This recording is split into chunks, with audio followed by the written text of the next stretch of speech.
Bonjour à tous, aujourd'hui nous allons voir le schéma électrique du départ moteur en démarrage direct.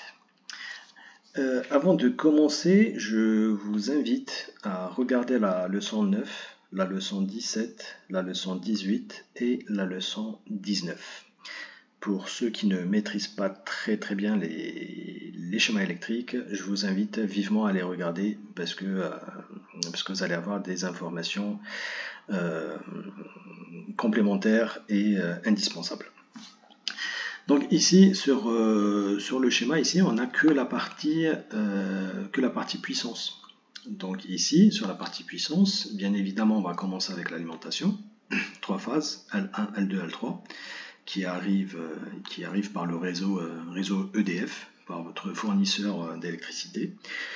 À partir de là, on va installer un sectionneur. Donc c'est un sectionneur, comme vous le voyez sur le Q1, c'est un sectionneur porte fusible sur lesquels on va placer des fusibles.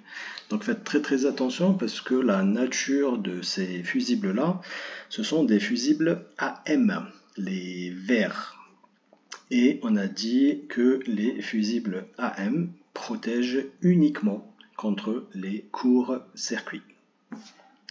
Ensuite, on va installer un commutateur, enfin pour moi c'est un contacteur moteur, j'appelle ça un contacteur moteur. Donc lui, en se fermant, donc lorsque je ferme le contacteur moteur, c'est lui qui va permettre d'alimenter le moteur en électricité. Donc faites attention parce que le sectionneur ici, le sectionneur qu'on a ici, sectionneur porte fusible, lui on va le manipuler manuellement. Donc je le ferme et je l'ouvre manuellement. Donc c'est l'opérateur qui va avec sa main l'ouvrir et le fermer. D'accord? Le contacteur moteur, lui, vous ne pouvez pas l'enclencher manuellement. Le contacteur moteur, lui, vous devez l'enclencher électriquement via la partie commande du schéma électrique qu'on aura installé. Faites très attention à cette partie.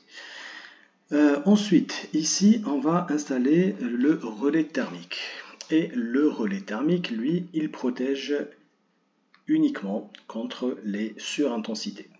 Donc lorsque le moteur va tirer un peu plus d'intensité que ce dont il a besoin pour son fonctionnement normal, et bien le relais thermique, pour protéger le moteur, notamment tout ce qui est bobinage, les bobines du moteur, pour pas que ça grille forcément, et ben il va sauter pour couper l'alimentation du moteur. Et enfin ici, on aura notre moteur triphasé. Ok, donc ici sur cette partie-là, on vient de la voir. Ici, on aura la partie commande. Donc ici sur la partie commande, on a quoi? On remarque qu'on a un contact normalement ouvert de Q1. Donc ce contact, en fait, il est rattaché au sectionneur porte fusible. Ok. Et ce contact, on l'appelle un contact de pré-coupure. C'est-à-dire que ici, quand j'ouvre ici, si par accident, il ne faut jamais ouvrir un sectionneur porte fusible lorsque le moteur il tourne. C'est strictement interdit, faites attention, je l'ai déjà dit. Donc si on ouvre ici, et ben, ce contact de pré-coupure ici, en fait, lui, il va s'ouvrir avant les 3 contacts que vous avez ici. Donc quand j'ouvre ici, lui s'ouvrira avant les 3 contacts qu'il y a ici. Et si lui, il s'ouvre, et ben, toute la chaîne ici sera coupée. Et mon moteur, il s'arrêtera de tourner. Mais encore une fois, un sectionneur porte fusible ne doit jamais être manœuvré en charge. Il ne doit jamais être manœuvré lorsque le moteur ici, il est en train de tourner. C'est très dangereux et c'est interdit. Voilà, gardez bien ça en tête. Ensuite, ici, on a un contact. Vous voyez, c'est un contact normalement fermé qui s'appelle F1. Et si on regarde ici, eh ben, on voit que F1, c'est le relais thermique. Ça veut dire quoi? Ça veut dire que ce contact normalement fermé, il est rattaché au relais thermique. Si celui-ci s'enclenche, forcément, il va agir sur ce contact. D'accord? Donc s'il y a un problème ici au niveau du relais thermique, si le relais thermique lui il saute, forcément lui il va s'ouvrir. Et si lui il s'ouvre, et ben, toute cette partie ne sera pas alimentée en électricité. Ce qui fait que KM1 ici ne sera pas alimenté. Et si KM1 n'est pas alimenté, et ben, lui il va s'ouvrir hein, forcément. Ici on a un contact normalement fermé d'un bouton poussoir. Donc vous voyez ce symbole. Ce symbole, c'est un bouton poussoir. Donc ce bouton poussoir, il est relié à un contact normalement fermé qu'on a appelé S1. Donc celui-ci fera office du bouton arrêt. Ici, on a un contact, normalement ouvert ici, rattaché à un bouton poussoir que vous avez ici et qui se nomme S2. C'est-à-dire que ce bouton poussoir est relié à un contact normalement ouvert. Ici, on a notre bobine, d'accord, du contacteur moteur KM1 ici. Vous voyez, hein, c'est écrit KM1. Ici, c'est écrit KM1. Et ici, c'est écrit KM1. Ça veut dire quoi? Ça veut dire que ce contact, avec les trois contacts qu'il y a ici, donc les 4, 1 plus 3, les 4 sont reliés à cette bobine de KM1. Donc elles sont, les 4 contacts sont rattachés au contacteur moteur que lui, eh ben, on va l'alimenter avec l'entrée A1 et A2. Voilà pour le schéma électrique du démarrage moteur. Donc regardez bien, ici j'arrive avec le sectionneur. On a dit que le sectionneur, lui, on le ferme manuellement. Donc vous voyez, hein, je peux le fermer ou l'ouvrir avec la souris. Ici, j'aurais beau appuyer avec la souris, hein, il ne se fermera pas. Pourquoi? Parce que je vous ai dit que lui ne se ferme pas manuellement. Il faut l'enclencher électriquement via le schéma électrique qu'on a ici. Donc pour le fermer, je viens ici, tac, là ça passe, là ça passe, là ça passe, et là c'est ouvert, et là c'est ouvert. Donc l'électricité, elle arrive là, et pour le moment elle ne peut pas passer. Donc pour que l'électricité passe, je dois absolument appuyer ici.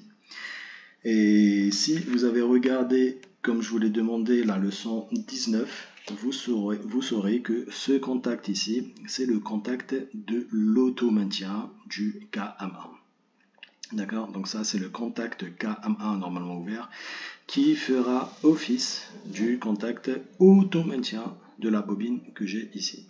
D'accord?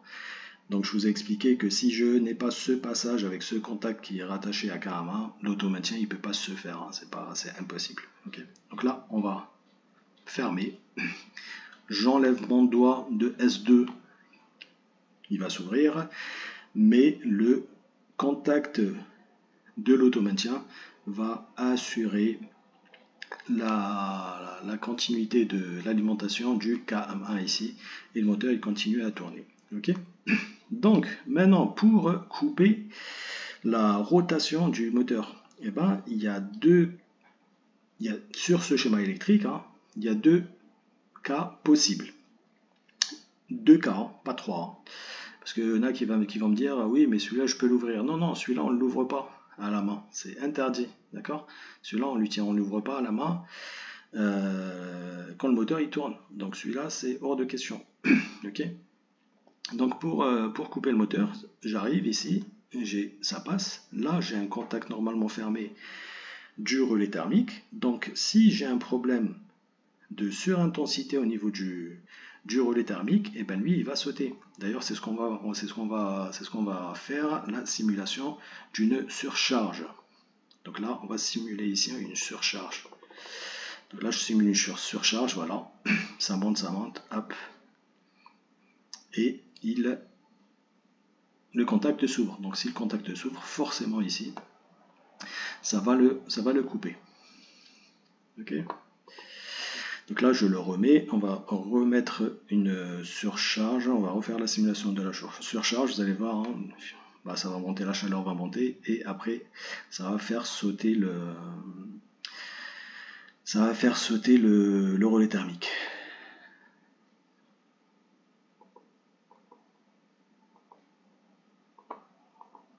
Ouais, il veut pas me le faire, je sais pas pourquoi. Ah bah oui, parce qu'il est normal, et le moteur il tourne pas. Alors, on va la refaire, ça monte et ça coupe, ok. Après, ben voilà, ça redescend, mais lui, il repart pas tout seul, hein. Là, il faut le remettre, et puis il faut réenclencher sur le bouton poussoir ici. Ok. Donc soit j'ai une surintensité ici, soit je demande un arrêt normal du moteur, donc une impulsion et ça s'arrête. Ok. Donc voilà pour le schéma électrique pour le démarrage moteur en démarrage direct, hein. Donc là c'est vraiment un démarrage direct. Voilà, avec un seul sens de rotation, ça sera la marche avant.